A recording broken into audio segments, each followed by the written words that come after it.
하나님 말씀 요한복음 1장 1절에서 4절입니다. 자, 우리 한 목소리로 읽겠습니다. 시작.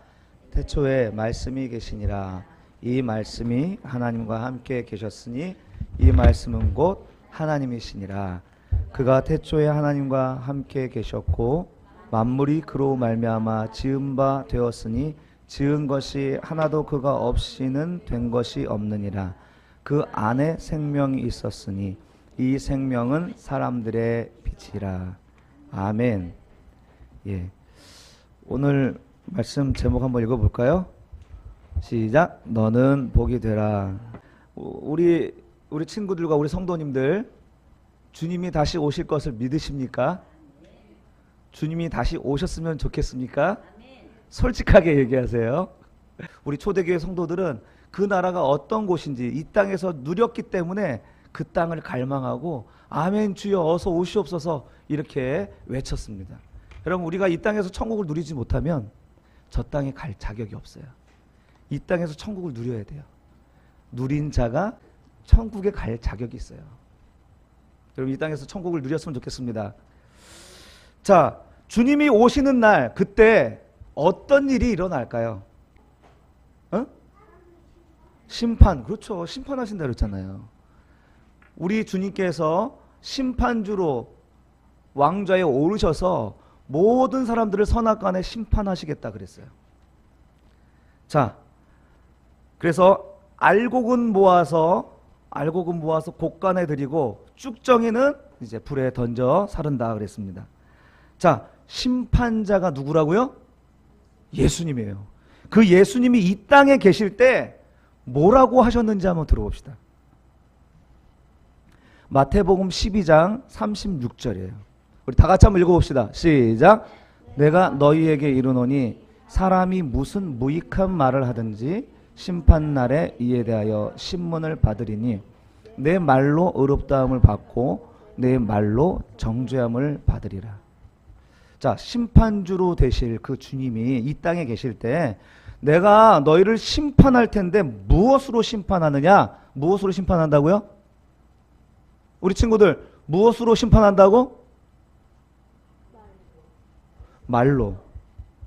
무슨 무익한 말, 쓸데없는 말, 무슨 무익한 말을 하든 잡담이든지 무슨 말이든지 그 말을 가지고 하나님이 심판하신대요. 아니, 내가 무슨 뭐 선한 일, 나쁜 행동, 범죄 뭐 이런 거 가지고 심판할 줄 알았는데 뭐 가지고 심판하신다고 하나님이? 말로 심판한다는 거예요. 아니, 내가 무슨 말을 했다고 고작 그거 가지고 판단하실까? 여러분, 과학자들이 이 공기 중에 있는 그 음파를 수집을 해서 들을 수 있는 기술이 있다고 들었습니다. 그래서 과거 몇 년 전에 어떤 지역에서 누가 한 소리를 채집해서 그 소리를 들을 수 있대요. 참 세상이 너무 좋아졌어요. 저는 이 생각이 들더라고요. 하나님이 우리를 심판하실 때 우리가 이 땅에서 살면서 했던 그 모든 말들을 다 수집해서 이 사람이 어떻게 살았는지 그 말을 가지고 판단한다는 거예요. 여러분, 우리가 뱉은 말들을 다 모으면 내가 어떻게 살았는지 알 수 있지 않을까요? 내가 가까운 사람들에게 또는 나 혼자 있을 때, 아무도 보지 않을 때 뒤에서 우리가 한 말들도 한번 생각해 보세요.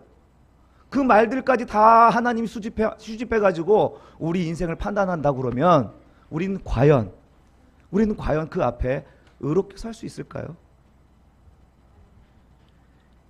우리 신앙생활 할 때도 마찬가지입니다. 우리의 말을 들어보면 그 사람이 어떤 신앙생활을 했는지, 믿음으로 하는 건지 종교생활인지 알 수 있다는 거예요.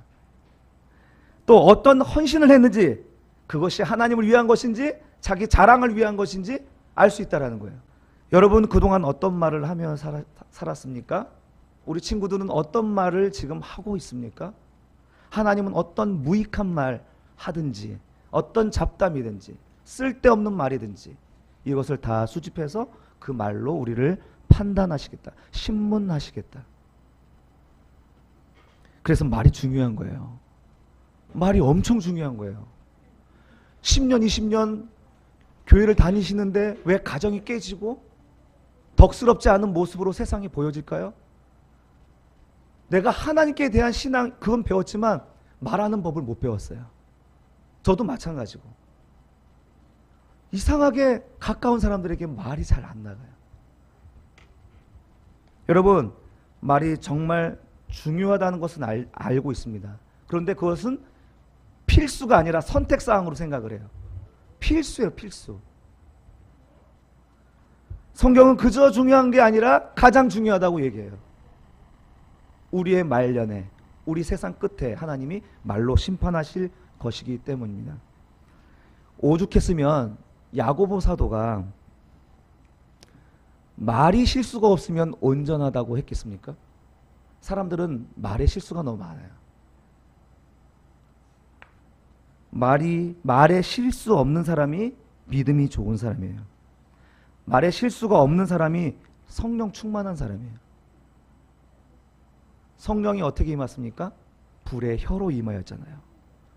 성령이 각 사람 머리 위에 불의 혀로 임하였어요. 그 혀는 바로 우리의 혀를 바꿔주시는 성령의 은혜예요. 성령 충만했다. 성령 받은 사람인 것처럼 은사를 강조하는 사람들 가운데 말이 변하질 않았어. 성령 충만 아니에요. 말이 정말 중요해요. 질문 하나 해보겠습니다. 말과 말씀이 다릅니까? 똑같습니까? 말과 말씀은 같습니까? 다릅니까? 달라요? 달라요? 다를 것 같아요. 예. 근데 말과 말씀은 다르지 않습니다. 여러분이 하는 말은 말이고 제가 여기서 말하는 건 말씀입니까? 손자가 하는 말은 말이고 할아버지가 하는 말은 말씀입니까? 이게 우리나라 문화에서만 말하는 거예요. 우리나라 문화에서만 말과 말씀이 다른 거예요. 위계 질서가 있는 문화잖아요, 우리나라는. 근데 미국에서 공부하던 우리 이제 아는 목사님의 아들인데 친구 만나러 갔는데 근데 그 친구를 데리고 왔어. 그런데 나이가 30살이나 많은 아저씨야. 에? 우리나라만 위계 질서가 있지 다른 나라는 위계 질서 있는 나라가 많지 않아요. 어쨌든 이렇게 말과 말씀 우린 다르다고 생각하지만 말과 말씀은 죄송하지만 같은 거예요. 자, 오늘 본문 1절 태초에 말씀이 계시니라. 자, 이 말씀을 우리가 들을 때 우리는 이거 예수님을 말씀하는 거니까 나와 상관없는 것으로 생각했어요. 그냥 예수님의 존재를 말씀하시는 거라고 생각을 했어요. 그러나 이 말씀을 우리 식으로 굳어졌기 때문에 말과 말씀이 다르다라고 생각을 합니다. 성경에서는 영어 성경에서는 말이 워드로 번역돼요. 그리고 이 말은 헬라어로 로고스예요. 로고스. 자, 이 말이 로고스인데 우리 식으로 생각했기 때문에 더 이상 우리가 알고 있는 워드가 아닌 거예요. 이 워드는. 자, 이 워드는 예수 그리스도를 말씀하고 있습니다. 예수 그리스도를 로마 철학적 개념을 가지고 와서 예수 그리스도를 이야기하는 거예요. 근데 왜 사도 요한은 왜 하필 워드로 이야기했을까요? 이 워드로 이야기한 것은 하나님의 본체, 하나님의 본체의 말이라는 것을 이야기하고자 하는 거예요. 말은 하나님의 본체라는 거예요. 그분이 이 땅에 오셔서 말씀하신 거예요. 뿐만 아니라 우리가 쓰는 말도 우리의 쓰는 말의 본질도 이와 다르지 않음을 말씀하시기 위해요. 말이라고 이야기하는 말을 가지고 온 거예요. 자, 오늘 영어의 word 말이라는 의미로 다시 한번 읽어봅시다. 한번 여러분 민첩하게 한번 해보세요. 위계 질서 없이 말씀을 말로 계시다를 있었다 이렇게 해서 한번 읽어보세요. 할 수 있겠어요? 자, 천천히 한번 읽어봅시다. 태초에 말이 있으니라. 이 말이 하나님과 함께 계셨으니 이 말은 곧 하나님이시니라. 말이 태초에 하나님과 함께 있었고 만물이 말로 말미암아 지은 바 되었으니 지은 것이 하나도 말이 없이는 된 것이 없느니라.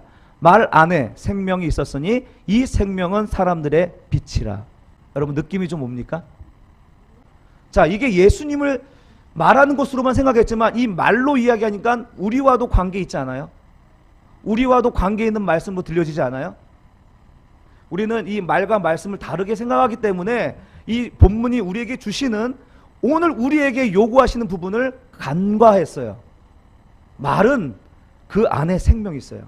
말은 사람들의 빛이 되는 거예요. 우리에게도 요구하시는 거예요. 자, 말로 모든 것이 되어지고 말로 오시고 말로 심판하시는 주님이에요. 우리 역시 말로 전해야 할 사명이 있기 때문에 오늘 본문에서 말로, 로고스로 사도 요한이 말씀하는 거예요. 이해되시죠? 여러분, 이 말이 그럼 창조되었을까요? 아니면 창조되지 않았을까요?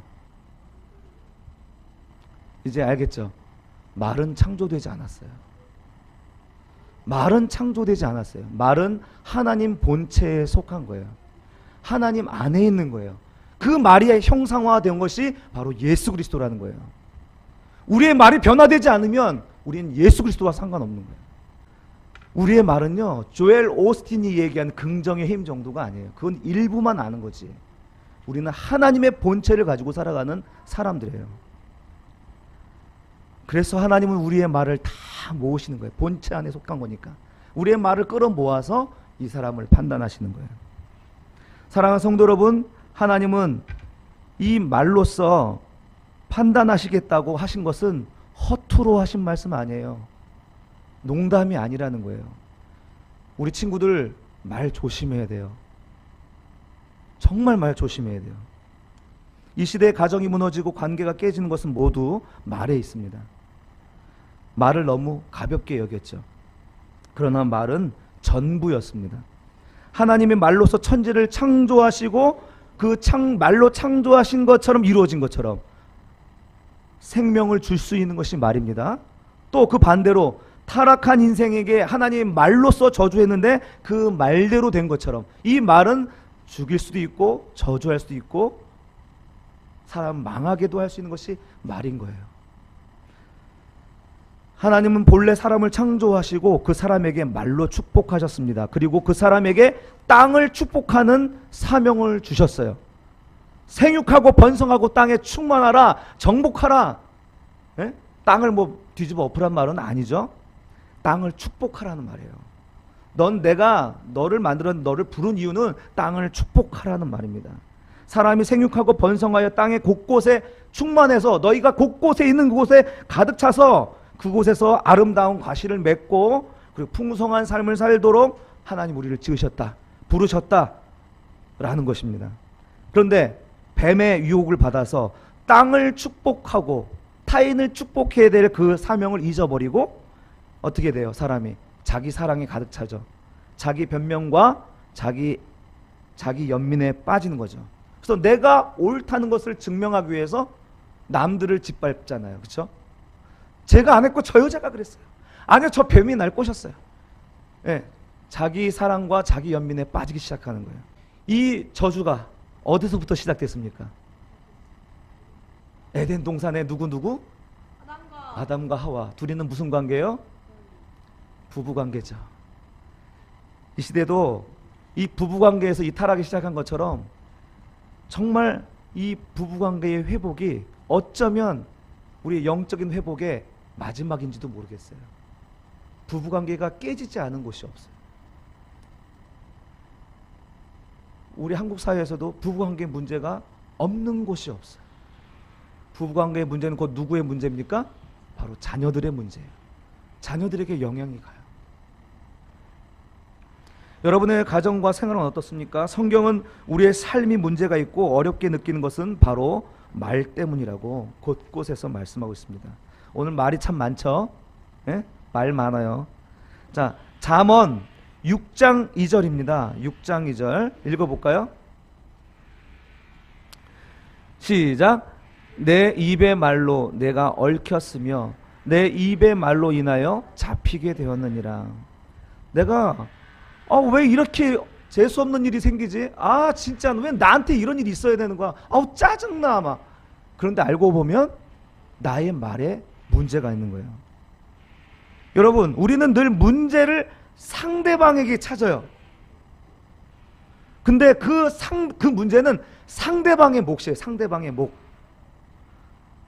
내 문제는 내가 살펴야 되는 거예요. 나는 문제 없다고요? 천만의 말씀이에요.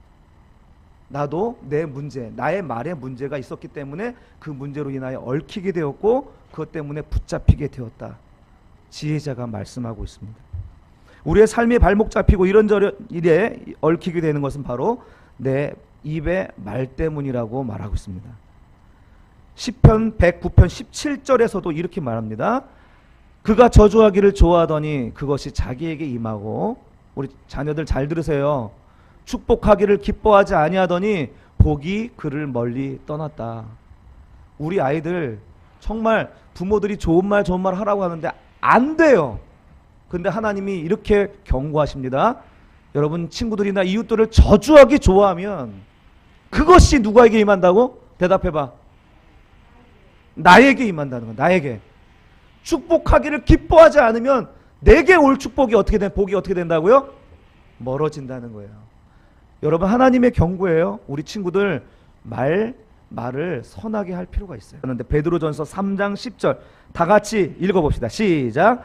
그러므로 생명을 사랑하고 좋은 날 보기를 원하는 자는 혀를 금하여 악한 말을 그치며 그 입술로 거짓을 말하지 말라는 것입니다. 여러분, 지금 내가 악한 말을 해나요? 내가 악한 말만 해요? 내가 맨날 거짓말만 해요? 이건 나에게 해당되는 얘기 아니라고 생각하면 아니야. 착각이에요. 나도 해당되는 거야.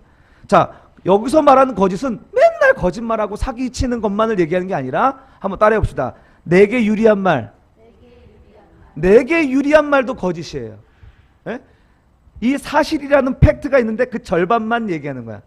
그러면 판단이 정상적으로 할 수 있어요, 없어요? 못하는 거예요. 자, 우리 법원에 가면은 자, 사람들이 자기 범죄에 대한 소명을 합니다. 그때 사람들이 자기에게 유리하게 얘기해요. 이것을 팩트를 전부 다 알기 위해서 있는 사람들이 누구예요? 변호사, 검사인 거예요. 검사는 이 사람이 가리려고 하는 것을 끄집어내려고 하는 거고, 변호사는 이 사람이 모자라서 지혜가 없어서 드러내지 못하는 자기의 이익을 끄집어내주는 역할을 하는 게 변호사예요. 사람들은 늘 자기를 유리하게 말하는 경향이 있어요. 이것도 거짓이라는 거예요. 그러면 악한 말을, 나는 악한 말 안 해. 이런 친구, 이런 생각하죠? 아니에요. 악한 말은 무슨 악당들만 하는 말이 아니에요. 악한 말은 따라하세요. 나쁜 말. 선하지 않은 말이에요. 나쁜 말이에요. 불필요한 말. 이게 악한 말이에요. 그러면 나도 하고 있죠, 지금. 에? 우리가 생명을 사랑하고 좋은 날 보기를 원한다면 이런 나쁜 말을 제거하고 자기에게 유리한 사실을 왜곡하는 그런 태도를 바꾸어서 그치어서 하나님 앞에 겸손하게 서야 된다는 것을 얘기하고 있습니다.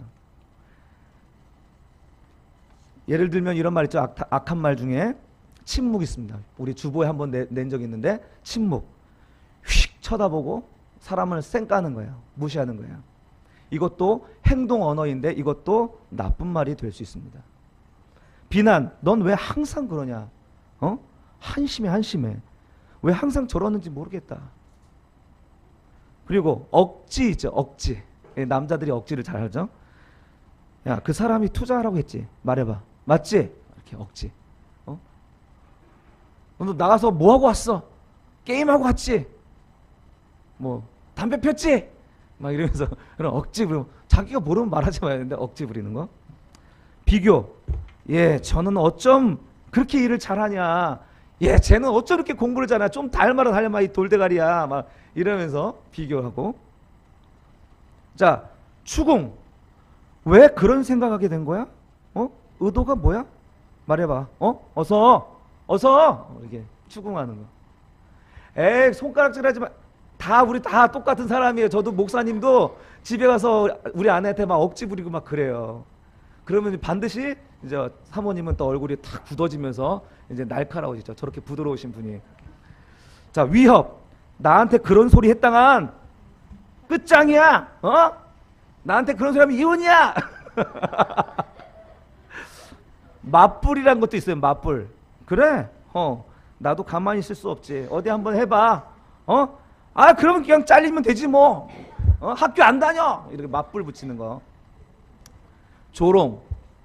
아이고 네가 드럼을 치냐. 아이고 걔가 웃겠다 진짜. 이런 거 조롱하고. 야. 이런 게 다 카도스. 따라해서 카도스. 악한 말이야, 악한 말. 이런 말들은 사람을 살려요, 죽여요? 예, 죽이는 말이에요. 거기서 끝나지 않죠? 내가 그런 소리를 들으면 어떻게 돼요? 내가 독이 이렇게 올라요. 독이 올라서 나는 그보다 더 2배, 3배 높은 말로 높은 독을 뿜어내죠, 막. 예. 이런 삶이 이제 죽을 맛인 거예요. 이런 삶이 죽을 맛. 이런 타락한 인생을 향하여서 하나님은 아브라함을 보내주신 거예요. 창세기 12장 2절 3절에서 아브라함을 불러주셔서 그 타락한 인생, 그래서 민족을 내가 너로 큰 민족을 이루고 내게 복을 주어 내 이름을 창대하게 하리니 뭐가 된다고요? 너는 복이 될지라, 이렇게 얘기한 거예요. 그래서 이제 그 다음에 나온 말이 뭐예요? 너는 복이 되는데 어떤 일을 하냐면 너를 축복하는 자에게 내가 복을 내리고 너를 저주하는 자에게는 내가 저주하리니 땅의 모든 족속이, 다시 시작, 너로 말미암아 복을 얻을 것인지라. 하나님이 아브라함에게 너는 복이 될 거야. 너는 복 받아라 라고 얘기하지 않고 너는 복이 될 거야 라고요. 복이 히브리 말로 무슨 뜻이냐면 복을 빌다라는 거예요. 복 받는다는 게 아니에요. 복이 된다라고 할 때는 내가 복을 빌어주는 사람이 된다는 거예요. 아브라함이 하나님께서 너는 복이 될지라 라고 말씀하신 것은 복을 받아라, 복 받아라가 아니라 너는 세상에서 복을 주는 사람이, 복을 비는 사람이 되라는 거예요. 근데 그 복이 뭐냐? 교회에서 말하는 이런 축복 이런 게 아니라 선한 말이에요. 선한 말. 그 헬라어의 의미는 선한 말이에요. 축복은 모두 다 할 수 있어요. 목사님만 축복기도 하는 게 아니라 모두 각 사람이 서로를 향하여 두 손을 들어 서로 축복하라. 바울 사도가 얘기했잖아요. 여러분에게도 축복의 권세가 있는 줄로 믿습니다. 아멘. 말하는 대로 우리 자녀가 되고요. 말하는 대로 남편이 되고요. 말하는 대로 이 교회가 성장하고 말하는 대로 여러분의 삶이 바뀌게 되는 거예요. 축복의 권세, 선한 말, 너는 복이 될지라, 너는 복을 비는 자가 될지라 라고 말씀하신 것입니다. 여러분, 이것이 아브라함, 타락한 인생을 향하여서 하나님이 보내신 아브라함의 1차적인 소명이에요. 이 1차적인 소명이 없이 무슨 전도를 합니까? 이런 1차적인 소명 없이 무슨 선교를 합니까? 다 필요 없어요. 우리에게 주신 1차적인 소명 뭐라고? 너는 복이 되라는 거예요. 복이 돼야 돼. 그 복이 뭐라고요? 선한 말을 하는 거예요. 복을 빌어주는 거예요. 아멘. 심지어 나를 위협하고 나를 미워하고 나를 대적하는 원수라 할지라도 그에게 저주하지 말라. 그랬어요, 안 그랬어요? 그에게 저주하지 말고 오히려 뭐 하라고요? 복을 빌라. 복을 빌라. 그러면 하나님이 복을 준비하고 너 받을 만한 놈인지 그렇지 못한지 하나님이 그 위에 숯불을 쌓아두겠다고 얘기하잖아요. 우리의 사명은 내가 판단해서 복을 빌까 말까가 아니라 우리를 만나는 사람들에 대하여서 복을 비는 것이 1차적인 사명입니다. 할렐루야. 아멘. 우리 축복이라는 원어, 이 바라크는 하나님이 우리에게 주시는 복을 이야기할 때 대부분 쓰여요. 그런데 간혹 이 복을, 이 바라크란 단어를 하나님께 쓰면 하나님을 찬양한다는 뜻이에요. 하나님을 칭찬한다는 뜻이에요. 그리고 이 바라크를 사람이 사람에게 쓰면은 이것은 축복, 선한 말을 한다는 뜻이에요. 자, 하나님이 너는 이 세상을 향하여 복이 되라 말했을 때는 어떤 의미겠어요? 세상 사람들에게 선한 말을 하라는 거예요. 사람들에게 복이 되라는 거예요. 사람들에게 복을 빌라는 의미로 이 축복이 쓰인 거예요. 여러분, 축복은 이 교회나 이 기독교 신앙 안에서 관념화되었는데 이 관념적인 축복은 아니에요. 성경에서 말하는 관념적인 축복이 아니고 우리는 실제적인 것이고 실제적으로 나타내야 될 믿음의 열매들입니다. 그래서 정말 우리가 만나는 모든 사람들, 직장의 동료들이나 학교 친구들, 그리고 가정의 우리 남편이나 우리 자녀들에게 선한 말을 하기 위해 노력을 해야 돼요.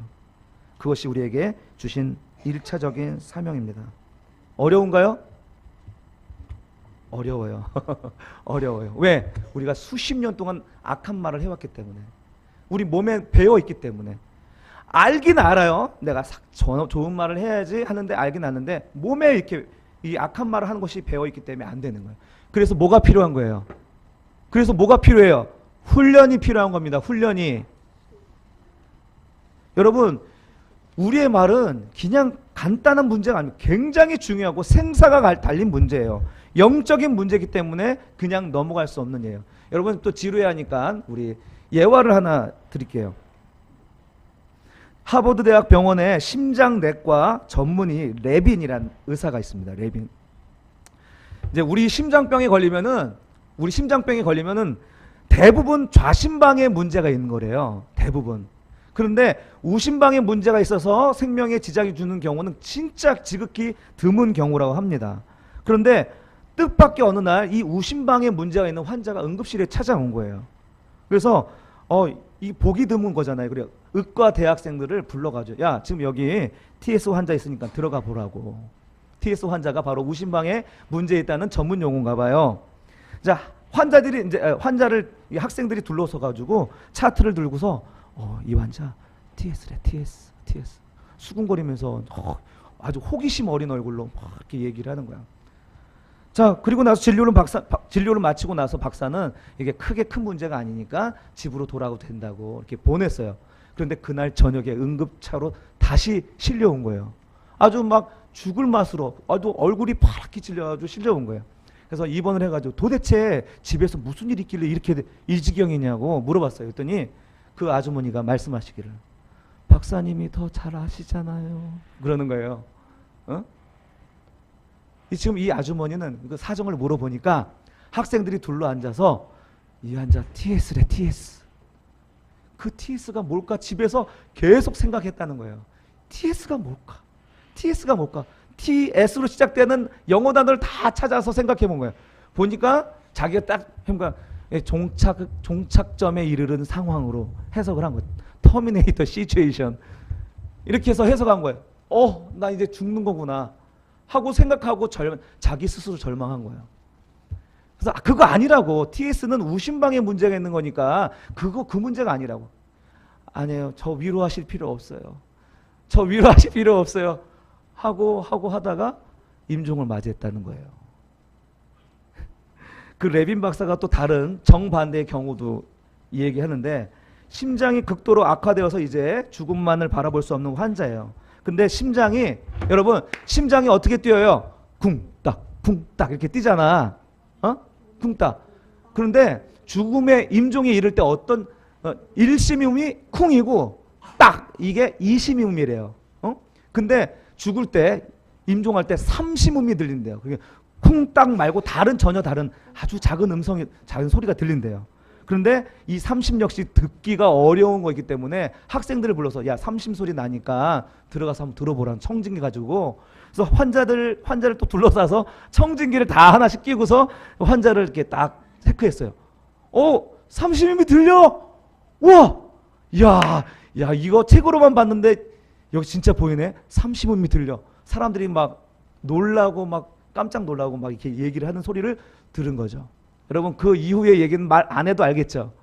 말 안 해도 알겠죠? 이 할아버지가 죽음 앞에서 건강을 되찾아서 퇴원했다는 얘기예요. 왜? 자기가 산 줄 알았어. 이 심장이 튼튼하게 그냥 쿵짝쿵짝 이렇게 잘 들리는 걸로 들어서 난 문제가 없구나 라는 생각으로 이렇게 여겼다는 거예요. 여러분 우리의 말 있잖아요. 이 말은 사람을 죽이기도 하고 살리기도 해요. 그래서 의도를 가지고 하는 말도 조심해야 돼요. 우리는 말은 착한 말 하는데 그 의도에 진실성이 없으면 사람은 해석하잖아요. 저 말이 왜 나왔을까? 아까 이 예화의 얘기처럼 그 말에 대한 그 진실성을 따지는 것이 사람의 습관이라는 겁니다.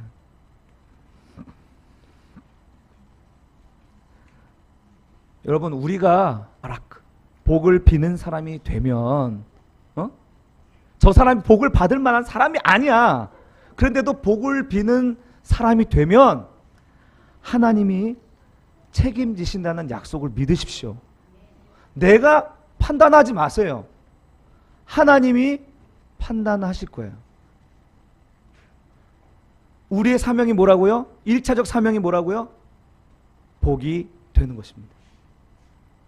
여러분, 대단한 프라이드 아닙니까? 우리는 그냥 복만 빌면 돼. 하나님이 알아서 복을 주시고 알아서 심판하시는 거예요.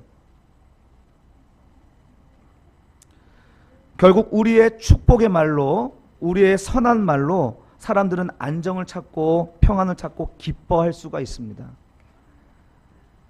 더 나아가 나를 저주하는 자라 할지라도 하나님은 그를 축복하고 위해서 기도하라. 우리 누가복음 6장 28절 같이 읽읍시다. 시작. 너희를 저주하는 자를 위하여 축복하며 너희를 모욕하는 자를 위하여 기도하라. 아멘. 딱 머릿속에 생각난 사람 있죠? 나를 저주하는 사람 생각나요? 나를 모욕하는 자 있어요? 자, 하나님이 우리의 입을 단속하라는 거예요. 축복하라. 복을 빌어줘라. 내가 그 위에 숯불을 쌓겠다. 너는 네 사명만 감당해. 우리 로마서 12장 14절 한번 읽어봅시다. 시작. 너희를 박해하는 자를 축복하라. 축복하고 저주하지 말라.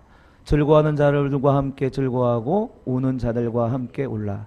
서로 마음을 같이하며 높은 데 마음을 두지 말고 도리어 낮은 데 처하며 스스로 지혜 있다 채 하지 말라. 아무에게도 악을 악으로 갚지 말고 모든 사람 앞에서 선한 일을 도모하라. 할 수 있거든 너희로서는 모든 사람과 더불어 화목하라. 내 사랑하는 자들아, 너희가 친히 원수를 갚지 말고 하나님의 진노하심에 맡기라. 기록되었으되 원수 갚는 것이 내게 있으니 내가 갚으리라 하고 주께서 말씀하시니라. 내 원수가 줄이거든 먹이고 목마르거든 마시게 하라.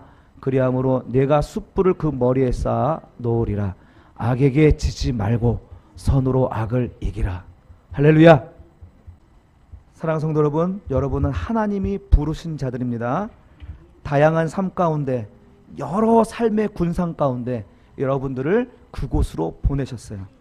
그곳에 아브라함의 자손으로 특사로 보내셨어요. 그곳에서 내가 복이 되지 않으면 그 누구도 복을 얻지 못할 것이기 때문에 주님은 내가 필요해요. 주님은 여러분이 필요한 거예요. 그래서 세종에 보내신 거예요. 우리 교회도 여러분 가정에 아내로 자녀로 보내신 거예요. 여러분 학교에 여러분을 보내신 거예요. 여러분 직장에 보내신 거예요. 여러분 그 사실을 마음에 믿고 하나님을 의지하며 복을 빚는 삶을 산다면 우리가 하나님 앞에 정말 복의 통로, 이 하나님의 기적과 능력을 보게 될 줄로 저는 확신합니다.